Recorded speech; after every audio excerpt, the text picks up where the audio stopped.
तो साथियों नमस्कार एवं जोहार। मैं हूं महेश कुमार और स्वागत करता हूं आप सभी का अपने इस YouTube चैनल U++ एकेडमी में।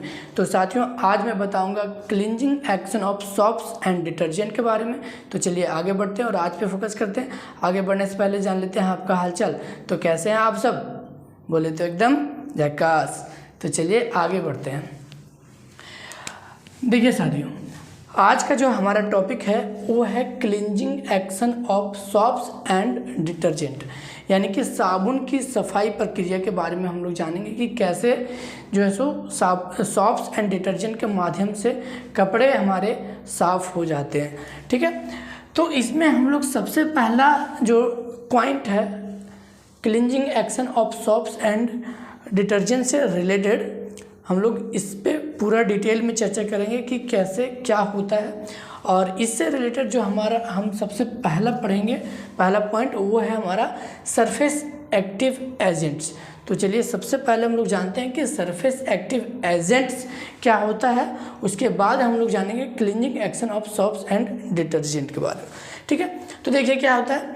कहता है there are certain substances like soaps, sulphonic acid and organic compounds like methyl alcohol, ethyl alcohol, acetone. अब देखिए क्या कहता है कि कुछ ऐसे पदार्थ जैसे कि सोप्स यानी कि साबुन, सल्फोनिक एसिड डिटर्जेंट में हमारा सल्फोनिक एसिड होता है, and organic compounds like methyl alcohol मतलब मिथेनॉल, इथाइल अल्कोहल मतलब इथेनॉल, एसीटोन। ठीक है, which when added to water even in a small amount decrease the surface tension. क्या होता है कि जब इन पदार्थों को जैसे कि shop, sulphonic acid, organic compounds जैसे कि methyl alcohol, ethyl alcohol, acetone, जब इन सभी के सभी पदार्थों को हम वाटर में मिलाते हैं, इन सभी पदार्थों को जब वाटर में मिलाया जाता है तो क्या करते हैं, ये सभी के सभी पदार्थ जो है वाटर के सरफेस टेंशन को डिक्रीज कर देते हैं, कम करते हैं। ठीक है, क्या करते हैं, decrease the surface tension of water, decrease the surface tension of water. ध्यान दीजिएगा, ये सभी के सभी पदार्थ क्या करते हैं, जब इन्हें वाटर के साथ मिलाया जाता है तो ये वाटर के सरफेस टेंशन को डिक्रीज करते हैं, कम करते हैं। ठीक है, decreases the surface tension of water to a considerable extent. ठीक है, तो वही बात हम यहाँ पर बताने की कोशिश कर रहे हैं कि जब इन सब्सटेंसेस को, जब इन पदार्थों को वाटर के साथ मिलाया जाता है तो ये क्या करते हैं, ठीक है, इन्हें मतलब बहुत कम मात्रा में, स्मॉल अमाउंट में मिलाया जाता है। तो जब बहुत कम अमाउंट में, स्मॉल अमाउंट में जब इन्हें वाटर के साथ मिलाया जाता है तो ये क्या करते हैं, वाटर के सरफेस टेंशन को डिक्रीज करते हैं, कम करते हैं कुछ हद तक। ठीक है, अब आगे है सच substances which lower the surface tension of water are called surface active agent। ध्यान दीजिएगा, वैसे पदार्थ, वैसे सब्सटेंस जो वाटर के, जल के सरफेस टेंशन को कम करते हैं, डिक्रीज करते हैं, इन्हीं पदार्थों को, इन्हीं सब्सटेंसेस को हम लोग क्या कहते हैं, सरफेस एक्टिव एजेंट। ध्यान रखिएगा, दिमाग में रखिएगा क्या है कि वैसे पदार्थ, वैसे सब्सटेंस जो वाटर के सरफेस टेंशन को डिक्रीज करते हैं, कम करते हैं, उन्हीं को हम लोग कहते हैं सरफेस एक्टिव एजेंट्स। अब चलिए कुछ एग्जाम्पल के थ्रू समझते हैं। फॉर एग्जाम्पल, ठीक है, कुछ एग्जाम्पल के थ्रू हम लोग समझते हैं। If a grease is sticking on the surface of a cloth. ठीक है, यदि आपके क्लॉथ में, आपके कपड़े में कोई ग्रीस या तेल, या फिर मान लीजिए ऐसा कि आपके कपड़े में कोई दाग लग गया हो, ठीक है, तो क्या होता है, water because of high surface tension, water because of high surface tension does not wet the grease and hence grease is not removed by water alone. अब चूंकि वाटर का सरफेस टेंशन बहुत ही ज़्यादा होता है, बहुत हाई होता है, इसलिए वाटर अकेले इस ग्रीस या फिर तेल या फिर आपके कपड़े में लगे दाग को वाटर अकेले साफ नहीं कर सकता है या फिर नहीं कर पाता है। ठीक है, तो क्या होता है, however if soap is added to water, तो क्या होता है, यदि सॉप्स को यानी कि साबुन को वाटर के साथ, जल के साथ मिलाया जाता है, तो क्या होता है, it lowers the interfacial tension between water and grease. तो क्या होता है कि जब सॉप्स को वाटर के साथ मिलाया जाता है, जल के साथ मिलाया जाता है, तो ये ग्रीस, ठीक है, क्या होता है, ये ग्रीस और वाटर के बीच का जो इंटरफेशियल टेंशन है उसको कम कर देता है। ठीक है, तो grease mixes into the water and hence is removed from the surface of the cloth. और फिर क्या होता है कि वो ग्रीस जो है सो वाटर के साथ मिल जाता है और फिर इसके बाद इसलिए क्या होता है, hence is removed from the surface of the cloth. और उसके बाद क्या होता है कि हमारे कपड़े के सतह से जो दाग होता है, जो ग्रीस होता है या तेल जो लगा होता है, वो रिमूव हो जाता है, हट जाता है, यानी कि कपड़े साफ हो जाते हैं। तो ये था हमारा, ये हम जो बता रहे हैं, ये जो मैं बता रहा हूँ वो सरफेस एक्टिव एजेंट्स के बात कर रहे हैं कि सरफेस एक्टिव एजेंट क्या है, इस एग्जांपल के थ्रू मैंने समझाया। अब जो है वो मेनली मैं बात करूंगा cleansing action of soaps and detergent का, यानी कि साबुन की सफाई प्रक्रिया के बारे में कि साबुन और जो डिटर्जेंट होते हैं हमारे, वो कैसे हमारे कपड़ों को साफ कर देते हैं। तो इन पे जो है सो मैं अभी क्लियरली डिटेल में बात करूंगा। ठीक है, तो अभी मैं आगे बढ़ता हूँ।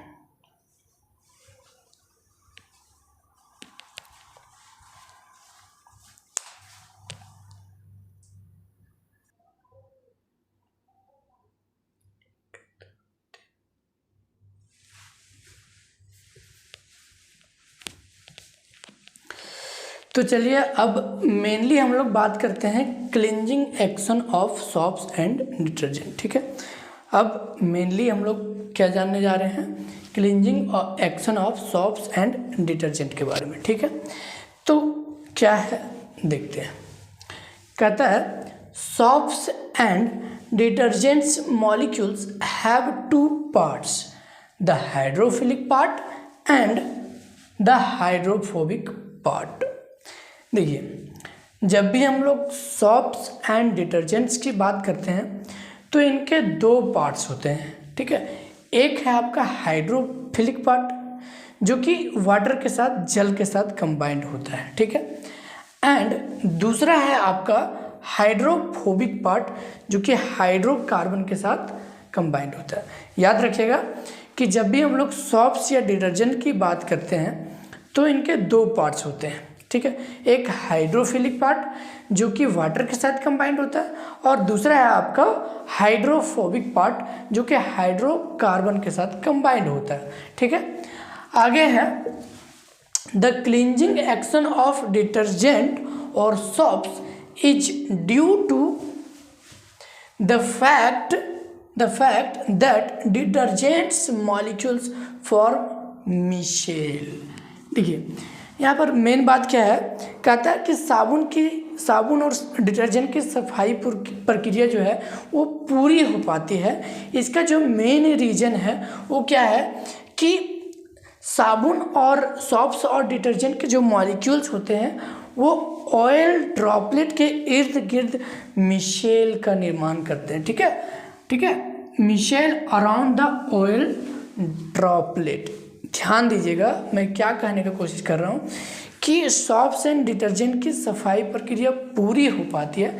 इसका मेन रीज़न है क्या कि सोप्स एंड डिटर्जेंट के मॉलिक्यूल्स ऑयल ड्रॉपलेट के इर्द गिर्द मिशेल का निर्माण करती है। अब ये मिशेल क्या होता है मैं आपको आगे बताऊंगा।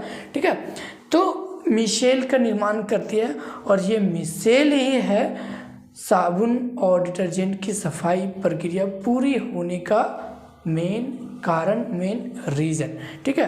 और इसी की वजह से हमारे कपड़े जो है, हमारे क्लोथ्स साफ हो पाते हैं, ठीक है। अब कहता है क्या, फॉर्म है ना, detergents molecule form micelle around the oil droplet in such a way. अब क्या होता है कि जो डिटर्जेंट के मॉलिक्यूल होते हैं वो ऑयल ड्रॉपलेट के इर्द गिर्द मिशेल का निर्माण इस तरह से करते हैं कि that hydrophobic part of the molecules, hydrocarbon part is in the oil droplet and hydrophilic part project out of the oil droplet. यानी कि मिशेल का निर्माण इस प्रकार से होता है कि जो आपका हाइड्रोफोबिक पार्ट है वो ऑयल ड्रॉपलेट के अंदर होता है और जो हाइड्रोफिलिक पार्ट होता है वो ऑयल ड्रॉपलेट के बाहर होता है। ध्यान दीजिएगा कि मिशेल्स का निर्माण इस तरह से होता है कि जो आपका हाइड्रोफोबिक पार्ट होता है वो ऑयल ड्रॉपलेट के अंदर होता है और जो हाइड्रोफिलिक पार्ट होता है वो ऑयल ड्रॉपलेट के बाहर होता है, ठीक है। Hydrophilic part project out of the oil droplets. अब यहाँ पर सवाल आता है कि ऑयल ड्रॉपलेट्स होते क्या है। देखिए, ये ऑयल ड्रॉपलेट्स आपके कपड़े के गंदगी होते हैं, ठीक है, डर्ट्स होते हैं, आपके कपड़े में लगे हुए दाग, ग्रीस या ऑयल, मतलब यही सब आपको जो है, मतलब कपड़े में लगे हुए डर्ट, गंदगी ही आपका ऑयल ड्रॉपलेट्स है, ठीक है, ऑयल ड्रॉपलेट, ठीक है। Since the polar groups can interact with water, इसलिए कि जो आपका सोप्स एंड डिटर्जेंट के पोलर ग्रुप्स होते हैं वो वाटर के साथ इंटरैक्ट कर सके। अब आगे है the oil droplet surrounded by hydrocarbon part of the detergent. अब जो ऑयल ड्रॉपलेट्स होते हैं वो हाइड्रोकार्बन पार्ट से, यानी कि हाइड्रोफोबिक पार्ट से घिर जाते हैं। जो ऑयल ड्रॉपलेट होते हैं वो हाइड्रोकार्बन पार्ट यानी कि हाइड्रोफोबिक पार्ट से घिर जाते हैं। आर पुल्ड इन वाटर, और उन्हें जो है खींचकर वाटर में मिला दिया जाता है या वाटर में ला दिया जाता है, ठीक है। And removed from the dirty surface, और उस गंदे सरफेस से बाहर निकाल दिया जाता है, डर्टी सरफेस से बाहर निकाल दिया जाता है, और इस तरह से हमारे पूरे कपड़े जो है सो क्लोथ्स जो है वो साफ हो जाते हैं, ठीक है। तो ये था आपका जो है so cleansing action of soaps and detergent, यानी कि साबुन और अपमार्जक की सफाई प्रक्रिया, ठीक है। ये जो कुछ फिगर हैं इनको आप बना लीजिएगा। ये फिगर आपका है ए ग्रीस ऑन द सरफेस, यानी कि ग्रीस ऑन द सरफेस के लिए जो है ये फिगर बनाया गया। ये जो फिगर है आपका बी है non polar part of detergent arranging around the oil droplet. तो ये फिगर क्या है, non polar part of the detergent के लिए जो कि अरेंज होता है ऑयल ड्रॉपलेट के अराउंड। और ये फिगर जो है वो क्या है, oil droplet surrounded by detergent, यानी कि ये फिगर है oil droplet surrounded by detergent.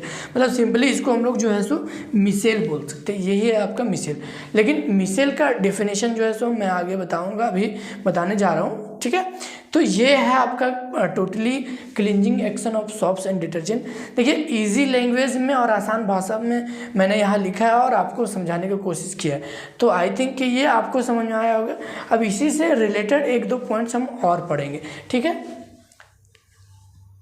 इसे आप अभी नोट कर लीजिए।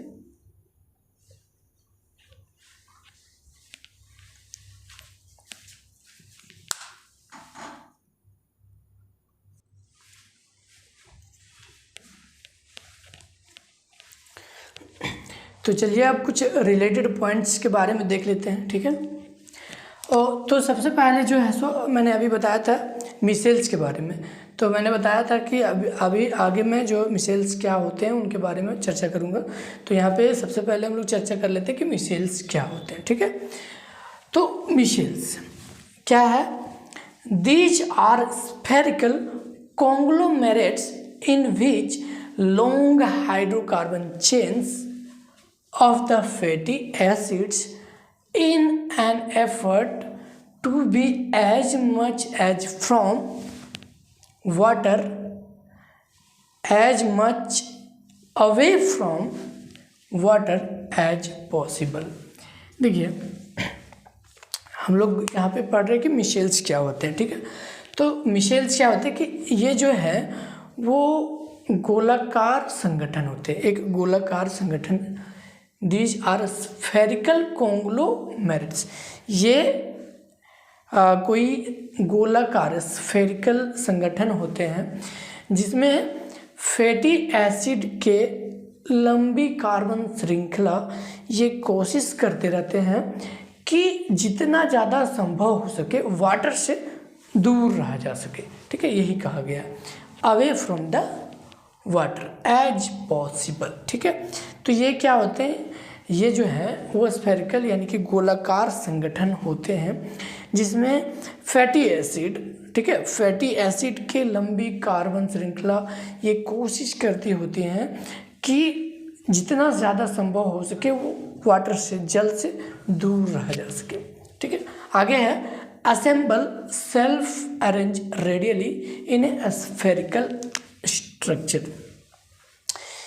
ये खुद को इस तरह से अरेंज करते हैं ताकि ये जो है सो स्फेरिकल स्ट्रक्चर का निर्माण कर सके, ठीक है।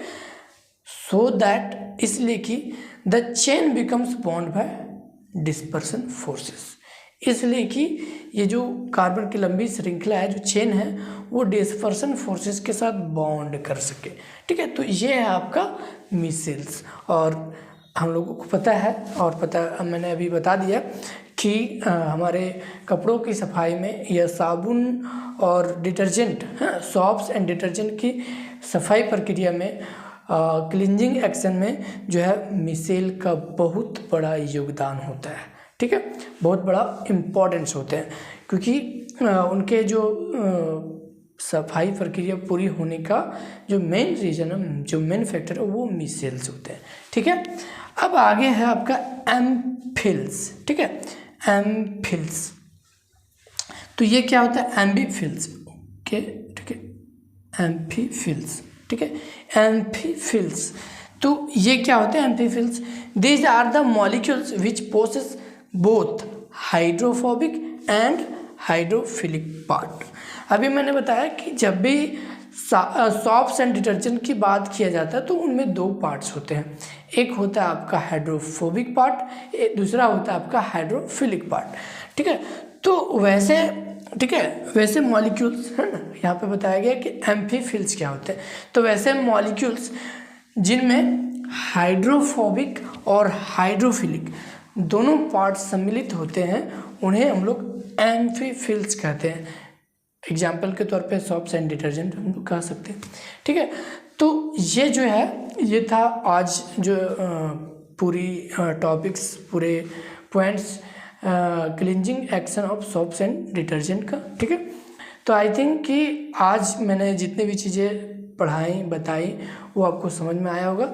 अभी आप इसे नोट कर लीजिए, ठीक है, अच्छी तरह से इसे जो है सो आप लोग नोट कर लीजिए। और ठीक है, तो आज के लिए बस इतना ही, मिलते हैं हम अपने अगले वीडियो में, तब तक के लिए बाय बाय, धन्यवाद।